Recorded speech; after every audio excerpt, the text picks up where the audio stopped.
अच्छा जी, खबर आप तक शायद पहुंच रही होगी, नहीं तो हम आपको बता देते हैं। मारूफ स्कॉलर है इंजीनियर मोहम्मद अली मिर्जा, इनको जेहलम से हिरासत में लिया गया है। मारूफ स्कॉलर इंजीनियर मोहम्मद अली मिर्जा की अकेडमी को भी जेहलम में जो मौजूद है, इनका इंस्टीट्यूट, उसको भी सील कर दिया गया है। ख्याल देखें, जब मुझ पे गुस्ताखी का इल्जाम लगा तो इंजीनियर ने मुझे फेवर तो दिया कि मुफ्ती साहब कनाडा में ही रहो, वहीं असाइलम ले लो, यहाँ ना हो, आपको मार देंगे, मैं आपकी जिंदगी चाहता हूं कि महफूज रहे। शरारत कितनी की, कहता है बहरहाल ये गुस्ताखी, यानी पसे पड़ता तो आप ये चाह रहे हो कि मुफ्ती तारिक मसूद को कोई बम से उड़ा दे। मुझे ख्याल हुआ कि यार मैंने इस आदमी को कैसे फेवर किया है, लेकिन इंजीनियर ने शरारत ये की है, मुझे फेवर भी कर रहा है और उधर ड्रामेबाजी भी चल रही है तो गुस्ताखी है तो गुस्ताखी। नाम तो हमारे नबी ने रोशन किया है। आज 2.25 अरब मुसलमान जीसस क्राइस्ट को उसी तरह अल्लाह का पैगंबर मानते हैं जिस तरह मोहम्मद रसूलुल्लाह को सल्लल्लाहु अलैहि वसल्लम। हमारे नजदीक ईसा इब्न मरियम का इनकार करने वाला भी उतना ही बड़ा काफिर है जितना बड़ा काफिर मोहम्मद रसूलुल्लाह का इनकार करने वाला है। मुसलमानों को निकाल दे तो बताएं कौन ईसा इब्न मरियम को मानता है? कोई नहीं मानता। यहूदी जो खुद बनी इसराइल से है वो तो उनको वो गालियां देते हैं आज तक। डॉक्टर इस्लाम साहब हमारे उस्ताद रहमतुल्लाह ने बयानुल कुरान में वो सारी गालियां निकाली है बकायदा, लेकिन उन्होंने इनकी मजबूरी ठोकी थी, वरना डॉक्टर साहब को उन्होंने काम देना था कि ये क्या कर रहे हैं। जो यहूदी कहते हैं ना वो उन्होंने यहूदियों के रेफरेंस से खुद नहीं निकाली है, समझिएगा, लेकिन मौलियों के हिसाब से उन्होंने निकाली है, क्योंकि ये जब काफिरों के रेफरेंस से भी आपको बात करें तो कहते हैं तो डॉक्टर साहब ने कहा कि यहूदी कहते हैं, और वो जिस अंदाज में उन्होंने कहा तौबा ये सुन नहीं सकते, जादूगर, पागल, वलदुल हराम, वलदुल ज़िना, दज्जाल, पता नहीं क्या गलत बोले। मैं वीडियो लाना करूंगा तस्वीर कि डॉक्टर साहब ने मंडी में ठोकी, सारे डॉक्टर साहब की तारीफ कर देने खुसूसन जबरदी, क्योंकि ईसाई समझते थे जिसे हम खुदा समझते हैं उसके कातिल ये है, इन्होंने शुरू चढ़ाया। यहूदी समझते थे वह काफिर जो था, मुर्तद जो था, जादूगर था, वलदुल हराम था, वलदुल ज़िना था, उसे ये खुदा का बेटा बनाए फिर। अब ये इस कदर यानी कंट्रास्ट है इतनी एक दूसरे के खिलाफ कि इनके अंदर कोई पॉइंट ऑफ मीटिंग है ही नहीं। ये तो आज का मॉडर्न दौर है ना, लोग एक दूसरे को यूनिटी में रिस्पेक्ट देते हैं। अदरवाइज इस्लामी जंगें तो मुसलमानों की क्रिश्चियंस के साथ हुई है, वो क्यों हुई है? बाइजेंटाइन एम्पायर जो ईस्टर्न रोमन एम्पायर थी, उनके खिलाफ हज़रत उमर को जर्मू क्यों लड़नी पड़ी? ज़ाहिर है नबी साहब को नाऊज़ बिल्लाह मिन ज़ालिक झूठा पैगंबर समझते थे, और उसी के लिए शरीयत के काम में दज्जाल का बड़ा इस्तेमाल होता है। बुखारी मुस्लिम में हदीस है क़यामत उस वक्त कायम नहीं होगी जब तक कि 30 झूठे दज्जाल ना पैदा हो जाए तो दावे नबूवत करेंगे। जो पैगंबर ना हो और दावे नबूवत करे उसे दज्जाल कहा जाता है शरीयत के काम में। अदरवाइज पैगंबर है, लेकिन अगर आप कहेंगे मैं इसको पैगंबर तो नहीं मानता लेकिन अच्छा इंसान मानता हूं। अच्छा इंसान एक ऐसे शख्स को जो दावे पैगंबर नहीं कर रहा है और वो पैगंबर नहीं है, तो इसका मतलब तुम मक्कारी कर रहे हो, अच्छे इंसान नहीं मानते तुम, क्योंकि उससे बड़ा तो बुरा इंसान ही कोई नहीं हो सकता कि जो पैगंबर ना हो दावे पैगंबर करे। ये कुरान में लिखा हुआ है सूरतुल अनाम के अंदर, अल्लाह ताला ने फरमाया कि उससे बड़ा जालिम कौन जो अल्लाह पर झूठ बांधे और कहेंगे मेरी तरफ वही आई है, हालांकि अल्लाह ने उसके पास वही ना भेजी हो। दो जगह है सूरतुल अनाम में। या फिर उससे बढ़कर जालिम कौन जो अल्लाह की आयत का इनकार करे, यानी सबसे बड़ा दज्जाल वो होता है जो झूठा दावे नबूवत करे, और अगर पैगंबर सच्चा हो और उसका इनकार कर दे उसके जमाने में कोई, तो फिर वो सबसे बड़ा दज्जाल और कज़ाब होता है। जिस तरह इस उम्मत में अबू जहल था, अबू लहब था, आपको बात समझ आई? लिहाजा क्रिश्चियंस अगर हमारे नबी इस्लाम को पैगंबर नहीं मानते तो अल्टीमेटली फिर वो उनको एक झूठा इंसान समझते हैं जिसने दावे नबूवत किया, नाऊज़ बिल्लाह मिन ज़ालिक।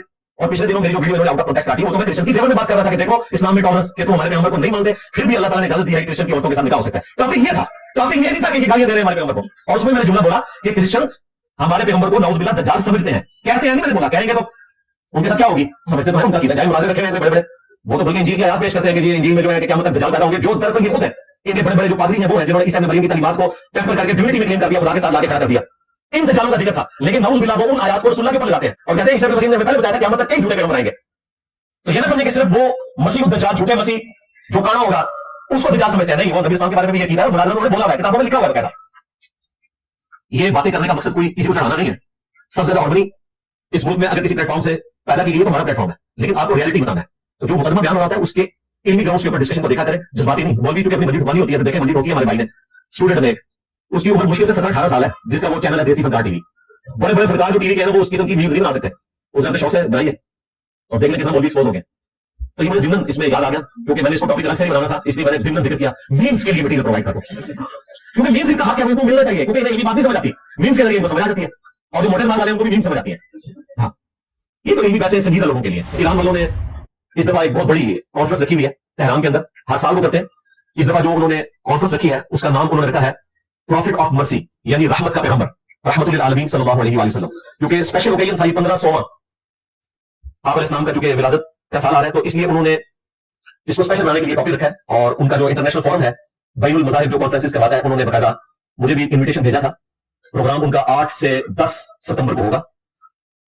रबीउल अव्वल बनेगी ये 15 से 17 रबीउल अव्वल 1447 हिजरी। पाकिस्तान के लिए इस वक्त दहशतगर्दी से भी बड़ा मसला क्लाइमेट चेंज का बन चुका है।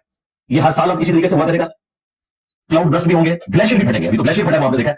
अल्लाह भला करे उस चरवाहे का जिसने रात के वक्त फोन करके गांव को आगाह कर दिया, वरना वो पूरा का पूरा गांव जो है वो इस तरीके से सफाई से मिल जाना था। अभी तो चले उनकी बिल्डिंग्स गई हैं, जाने तो बच गई हैं।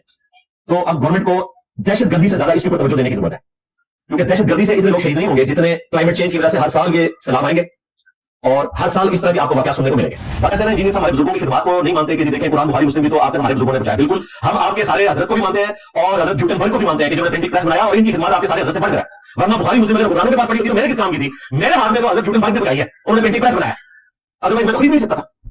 उन 200 बुजुर्गों ने ज्यादा खिदमत ने गोया बुजुर्गों की तुम्हारी बुजुर्गों की। हाँ तो फिर ठीक है, गोरों का दीन भी क्या, और वो उसने जो प्रिंटिंग प्रेस बनाया था बाइबल को प्रिंट करने के लिए, तो इससे तो फिर क्रिश्चियनिटी यहाँ पे साबित होगी ना, क्योंकि उनकी खिदमत है इंसानियत के लिए। कहने नहीं कीते नहीं लगाएंगे, तुम्हारे बाप ने भी कीते नहीं लगाएंगे, मेरा नबी सा है कोई नहीं, तेरे बाप ने शाही कोई नहीं, लो सब खिदमत अंदर कहना नहीं। हजरत अली जेरी हजरत मईनुद्दीन तक क्या करो, हजरत गुटेनबर्ग पूछना एक कौन है, उनको जितना प्रिंटिंग प्रेस बनाया, क्योंकि हजरत तो किसी ने भी कुरान बुखारी मुस्लिम साढ़े तक नहीं बताया, प्रिंटिंग प्रेस ना होता उनको अपना नहीं होना। कहां से लिखा तो चल लाके बना सी मैंने, आज की डेट में मिलियंस में लिखा जाता है। अब ये कह रहे हो तारुफ कुरान ना हो रहा है, साढ़े बाबे जी सब ऐसे लग रहे हैं, तुझे बाबे ने छुपाया ना हमारे से, बाबे ने खाली कुरान नहीं छुपाया ना, तो फिर मैं हजरत गुटेनबर्ग भी लेके आवांगा, जिंदा होता मैं हाफिज उमर कह देता, क्योंकि मर चुके बंदे को दुआ नहीं दी जा सकती इमाम मुस्लिम को।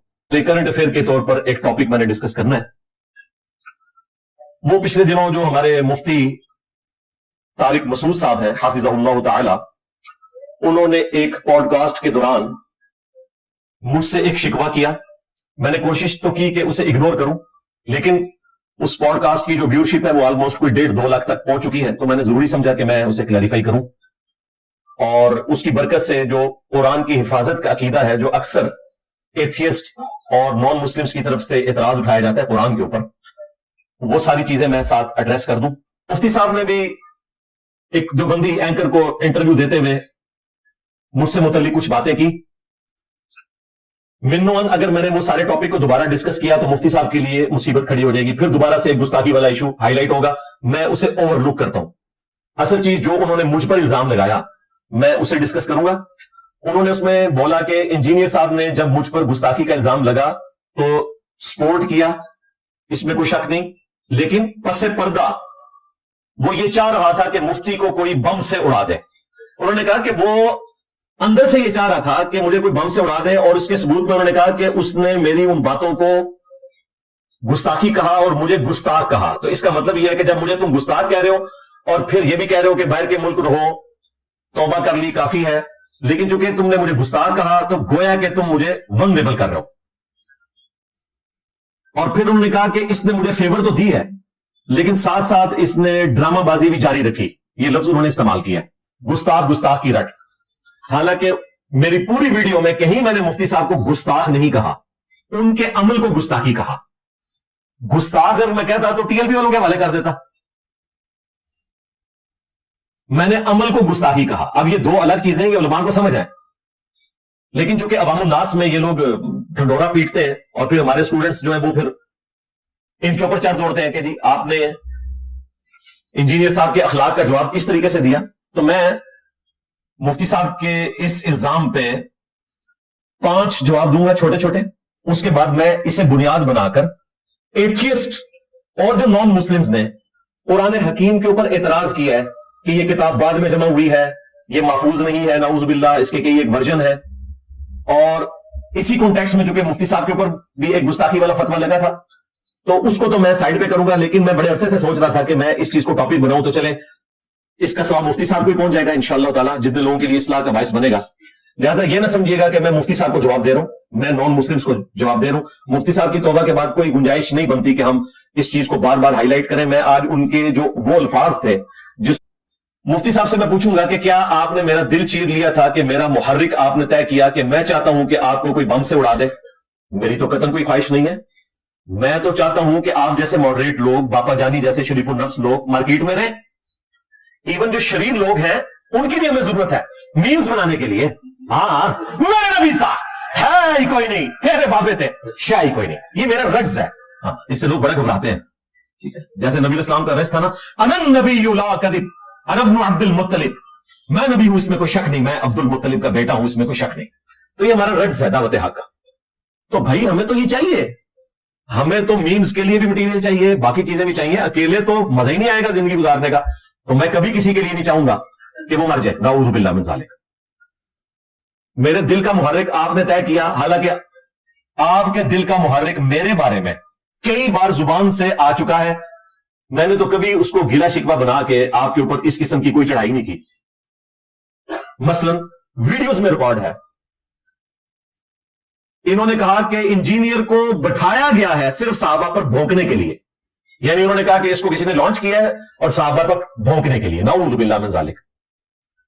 जो सहाबा कराम کی عظمت کے اوپر ویڈیوز ریکارڈ کروائے اور قاتلین صحابہ کو ایکسپوز کرے, اسے کہہ رہے ہیں صحابہ پر بھونکنے کے لیے. پھر انہوں نے ایک ویڈیو میں کہا کہ خدا کی قسم یہ بہت بڑی گستاخی ہے اور یہ بندہ ہمیں نہیں چاہیے. میرے بارے میں جب آپ کہتے ہیں یہ بندہ ہمیں نہیں چاہیے تو اس کا کیا مطلب ہے؟ یہ وہی مطلب ہے جو انہوں نے میرے بارے میں خود سے طے کر دیا. چونکہ یہ زبان سے وہ کچھ کہتے تھے, انہوں نے سمجھا کہ انجینئر بھی ویسے ہی سوچتا ہے جس طرح میں اس کے بارے میں سوچتا ہوں. پھر انہوں نے ایک ویڈیو میں کہا کہ پورے ملک میں اس کے خلاف ایف آئی آرز کٹواؤ. میں نے آج تک نہیں کہا کہ مفتی صاحب کے خلاف کوئی ایف آئی آر کٹوائی جائے. ہم کہتے ہیں کوئی ایگزسٹ کرے. میں تو ایف آئی آرز کے بالکل خلاف ہوں. میں یہ کہتا ہوں کہ علمی دلائل لوگوں کے سامنے رکھیں. پھر انہوں نے کہا کہ انجینئر کے اسٹوڈنٹس قادیانیوں سے زیادہ ڈھیٹ ہے, قادیانیوں سے زیادہ ڈھیٹ ہے. اور یہ ویڈیو میں نے ریکویسٹ کر کے ڈیلیٹ کروائی, لیکن چونکہ مارکیٹ میں آ چکی تھی اور لوگوں نے اپلوڈ کر دی. لیکن مفتی صاحب نے اپنا غصہ چونکہ نکال لیا تھا, وہ مارکیٹ میں آ گیا. میں ان کو اپریشیٹ کرتا ہوں, انہوں نے میرے کہنے کے اوپر وہ ویڈیو ہٹا دی. انہیں احساس ہوا کہ مجھے یہ نہیں بولنا چاہیے تھا. پھر انہوں نے مجھے پاگل بھی ڈکلیئر کیا اور اپنے ایک چھوٹو مفتی کے آؤٹ آف کانٹیکسٹ میرے کاٹے ہوئے کلپس کی بنیاد پہ اس نے کہا کہ انجینئر جو ہے وہ پاگل ہے, پہلے کچھ اور کہتا ہے بعد میں کچھ اور کہتا ہے. وہ تو اللہ کے بندوں, میں نے قرآن سے پھر کئی مثالیں دی ہیں کہ اللہ تعالیٰ نے ایک جگہ کیا کہا ہوا ہے, دوسری جگہ کیا کہا ہوا ہے. دونوں باتیں اپنی جگہ درست ہوتی ہیں. آپٹیمل سولوشن ہوتا ہے, اسے تطبیق کہا جاتا ہے. قرآن میں اس کی درجنوں نہیں سینکڑوں مثالیں موجود ہیں. آپ نے یہ سارے محرک میرے طے کیے اور آپ نے اپنی زبان سے میرے بارے میں یہ ارشادات عالیہ ارشاد فرمائے. میں نے تو کبھی آپ سے گلہ نہیں کیا. آپ نے تو کہا کہ یہ بندہ ہمیں نہیں چاہیے. اس سے بڑی اور کیا بات ہو سکتی تھی؟ جواب نمبر 2, یہ پنجتن پاک کی نسبت سے میں نے 5 چھوٹے چھوٹے جواب رکھے ہیں. دوسرا جواب, جب مفتی صاحب کے اوپر الزام لگا, مفتی صاحب کو اگر کسی نے سپورٹ کیا ہے نا نان دیوبندی پلیٹ فارم سے, تو صرف ہمارا پلیٹ فارم تھا. باقی سارے فرقے تو انتظار میں بیٹھے ہوئے تھے. ٹی ایل پی والوں نے تو جا کے دھرنا دے دیا تھا ان کے محلے میں جو تھانہ ہے کہ جب تک ایف آئی آر نہیں کٹے گی ہم اٹھیں گے نہیں. وہ تو چونکہ آپ کو پتا ہے کہ ان کا مدرسہ اسٹیبلشمنٹ کو سپورٹ کرتا ہے, اسٹیبلشمنٹ ان کو سپورٹ کرتی ہے. ان کی انوالومنٹ کی وجہ سے یہ سارا فتنہ ٹل گیا, ادروائز وہ تو پیچھے تھے. ہم نے سپورٹ کیا, تمام سٹوڈنٹس نے سپورٹ کیا. میری ویڈیو تو بعد میں آئی, اسی دن میں نے ان کی ویڈیو کے نیچے کمنٹس کیے کہ مفتی صاحب کے توبہ کرنے کے بعد کسی کو حق نہیں پہنچتا کہ ان کے اوپر کوئی فتویٰ لگائے. اور وہ کمنٹس انہوں نے پن بھی کیے, پوسٹ الگ سے لگائی, پوری ویڈیو ریکارڈ کروائی. اس سے بھی 1 سال پہلے سیدنا علی کے بارے میں انجانے میں ان سے کچھ الفاظ نکل گئے. بیسیکلی سیدنا علی کے بارے میں نہیں نکلے تھے, لیکن علماء کی جو گرفت ہے اس میں تو یہ آتے تھے کہ یہ ڈھیٹ قسم کے جو داماد ہیں ان کا ذکر کر رہے تھے, اور یہ الفاظ وہ ڈھیٹ داماد اور اس قسم کے الفاظ استعمال کر رہے تھے, اور ساتھ ہی انہوں نے حضرت علی کا ذکر کر دیا جو رسول اللہ کے داماد ہیں صلی اللہ علیہ وسلم. ایف آئی آر ان پہ کٹ گئی, لاکھوں روپیہ دے کے وہ ایف آئی آر فارغ کروائی گئی ہے. مجھے ان کے قریبی لوگوں نے بتایا, لاکھوں روپیہ. اس وقت بڑا اچھا موقع تھا, میں بھی رگڑا لگاتا. ان دنوں میں تو ہماری وہ کولڈ وار ہارٹ وار بنی ہوئی تھی, علمی وار کی میں بات کر رہا ہوں. میں نے ویڈیو ان کے حق میں ریکارڈ کروائی, 1 بلین سے زیادہ لوگ. تو میں نے تو کبھی اس طرح ان کی زندگی کے پیچھے پڑ کے اور انہیں ونریبل کرنے کی کوشش نہیں کی. جواب نمبر 3, یہ ٹیکنیکل بات ہے علماء کے لیے. میری پوری ویڈیو اٹھائیں, میں نے کسی جگہ نہیں کہا کہ مفتی طارق مسعود صاحب گستاخ ہیں. میں نے آپ کے عمل کو گستاخی کہا تھا, اس لیے کہ میرا ایمان ہے کہ قرآن پاک کو کسی کاتبین وحی میں سے کسی نے غلط نہیں لکھا اور وہ غلطی آج تک نہیں چلتی آ رہی.